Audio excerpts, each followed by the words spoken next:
Dobbiamo ritrovare il modo di far ripartire questo tessuto economico che poi alla fine è anche sociale. Lo chiede in modo netto il presidente di Confartigianato Treviso, Armando Sartori, ai candidati alla regione che si sono confrontati nella sede cittadina, assente il solo Alberto Stefani.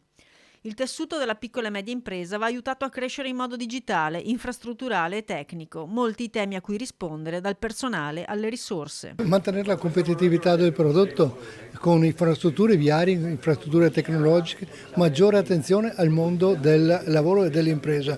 Oggi non c'è la politica che naviga da sola e non può navigare a vista, deve avere come propria partnership proprio il mondo del lavoro, il mondo del Confartigianato e tutte le categorie produttive di questo territorio. Gli artigiani hanno una consapevolezza del loro ruolo e delle prospettive, sono stati purtroppo abbandonati negli ultimi anni e penso che debba essere valorizzata la loro capacità di creare un'economia forte che crea futuro, maggiori relazioni con la formazione professionale, maggiore possibilità di avere ragazzi che imparano l'arte e gli aiutano nel passaggio generazionale. Un settore fondante nell'economia e nell'evoluzione del Veneto che però è stato dimenticato e sacrificato per evoluzioni di modernizzazione e di grandi impatti economici che vengono anche da fuori del paese. Ora bisogna ritornare a metterli al centro, non come interesse tra virgolette politico elettorale, ma come elemento di protagonista per disegnare le strategie del Veneto che vogliamo. Qua abbiamo davanti due porte.